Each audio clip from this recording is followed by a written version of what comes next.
সারাদিনের নিউজ বৃত্তান্তে আপনাদের স্বাগত। সারাদিনের বাছাই করা খবরের আপডেট নিয়ে আপনাদের সঙ্গে আমি অনিন্দিতা। আজকের বিশেষ খবরগুলো এক নজরে।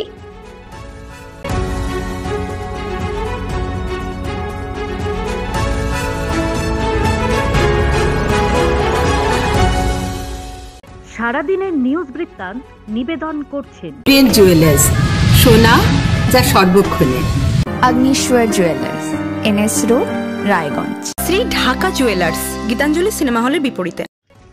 লোকসভা নির্বাচনের দিন যতই এগিয়ে আসছে ততই শাসক দল ও বিরোধী দল সারা রাজ্য সহ দক্ষিণ দিনাজপুর জেলাতেও তাদের প্রার্থীদের নিয়ে জনসভা করছেন দলের সর্বোচ্চ নেতৃত্বরা। শাসক ও বিরোধী দল একে অপরকে 1 ইঞ্চিও জমি ছাড়তে নারাজ। দক্ষিণ দিনাজপুর জেলা জুড়েও জেলার বিভিন্ন প্রান্তে ইতিমধ্যে কখনো বিজেপি ছেড়ে তৃণমূলে অথবা তৃণমূল ছেড়ে বিজেপিতে যোগদান পর্বও চলছে। এই যোগদান হওয়াতে শাসক ও বিরোধী দল বাড়তি অক্সিজেন পাচ্ছেন বলে মনে করছেন তারা। কিন্তু এসব কিছুর জবনিকাপাত ঘটাবে জেলার মানুষ আগামী 26শে এপ্রিল ভোটদান করে। তাই রবিবার দুপুরে দক্ষিণ দিনাজপুর জেলায় বালুরঘাট 6 নং লোকসভা কেন্দ্রের তৃণমূলের প্রার্থী তথা রাজ্য ক্রেতা সুরক্ষা দপ্তরের মন্ত্রী এবং দক্ষিণ দিনাজপুর জেলার ভূমিপুত্র সহ জেলার বর্ষিয়ান তৃণমূল নেতা বিপ্লব মিত্রের সমর্থনে জোড়া প্রকাশ্য জনসভা করলেন রাজ্য তৃণমূল কংগ্রেসের সুপ্রিমো তথা মুখ্যমন্ত্রী মমতা বন্দ্যোপাধ্যায়। কালিয়াগঞ্জে নির্যাতিতা যুবতীর মৃত্যু বার্ষিকীতে তাকে শ্রদ্ধাঞ্জলি জ্ঞাপন করল এবিভিপি রায়গঞ্জ ইউনিট। প্রসঙ্গত 1 বছর আগে রাজবংশী মেয়েটিকে ধর্ষণ করে মারার অভিযোগ ওঠে। যদিও ওই ঘটনায় আজও প্রশাসনের ভূমিকা নিয়ে সরব হয় ছাত্র সংগঠনটি। রায়গঞ্জের বিবেকানন্দ মোড়ে রবিবার সন্ধ্যায় নির্যাতিতা মেয়েটির প্রতি শ্রদ্ধাঞ্জলি নিবেদনের পাশাপাশি এই নিন্দনীয় ঘটনার তীব্র প্রতিবাদ করেন তারা। নাম না করেই রাজ্য সরকারের ভূমিকা নিয়ে প্রশ্ন তোলেন তারা। তাদের দাবি, মা বোনেরা যেই সরকারের আমলে সুরক্ষিত নয়, তাদের একটি ভোটও নয়। নির্বাচনী বিধি ভঙ্গের অভিযোগে রুটি খাওয়ানো গাড়ি বন্ধ করলেন কৃষ্ণ কল্যাণী। এদিন সংবাদ মাধ্যমের মুখোমুখি হয়ে একথা জানালেন রায়গঞ্জের তৃণমূল প্রার্থী কৃষ্ণ কল্যাণী। বিজেপির অভিযোগের ভিত্তিতে নির্বাচন দপ্তর এই পদক্ষেপ গ্রহণ করেছেন বলে সাংবাদিক বৈঠক করে জানান তিনি। বিজেপির এই ভূমিকার তীব্র প্রতিবাদ জানিয়েছেন তৃণমূল কংগ্রেস প্রার্থী কৃষ্ণ কল্যাণী। তিনি নির্বাচনে জয়ী হলে একটির বদলে 2টি অন্নপূর্ণা গাড়ি চালাবেন বলে কৃষ্ণবাবু ঘোষণা করেছেন।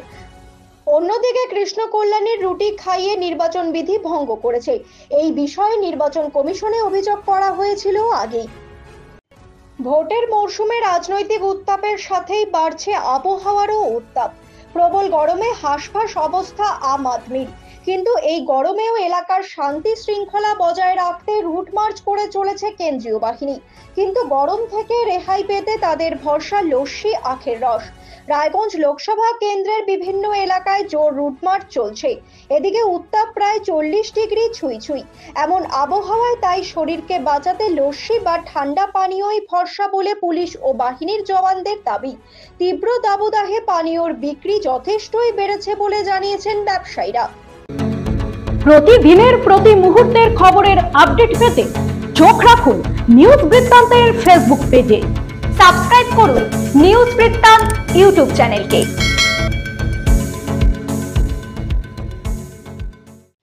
লাগাতার বাড়ি বাড়ি প্রচার অভিযান চালিয়ে যাচ্ছে পশ্চিমবঙ্গ তৃণমূল প্রাথমিক শিক্ষক সমিতি উত্তর দিনাজপুর জেলা শাখা।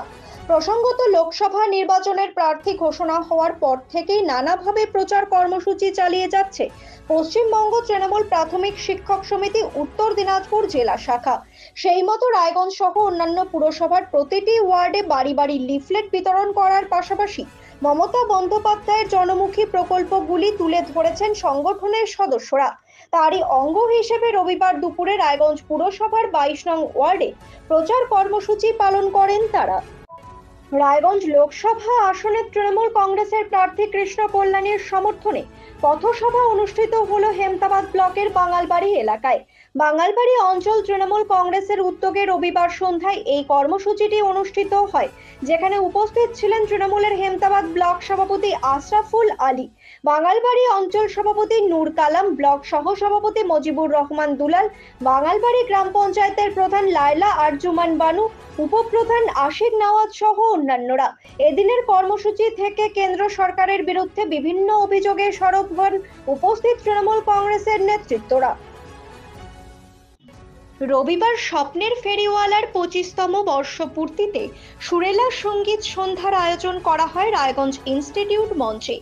সঙ্গীত অনুষ্ঠানটিতে বিশেষ অতিথি হিসেবে উপস্থিত ছিলেন সঙ্গীত শিল্পী দেব চৌধুরী সহজিয়া। অনুষ্ঠানটিতে সঙ্গীতপ্রেমী মানুষের উপস্থিতি ছিল লক্ষণীয়। অনুষ্ঠানটির কর্ণধার শুভ্র শঙ্কর নাগ বলেন, পৃথিবী চারদিকে যখন হিংসায় উন্মত্ত, তখন গানের মাধ্যমে খানিকটা স্বস্তির প্রাণবায়ু সাধারণ মানুষকে উপহার দিতেই এ ধরনের অনুষ্ঠানের আয়োজন। সারাদিনের নিউজ বৃত্তান্ত আজ এই পর্যন্তই। সঙ্গে থাকুন, দেখতে থাকুন, চোখ রাখুন নিউজ বৃত্তান্তে।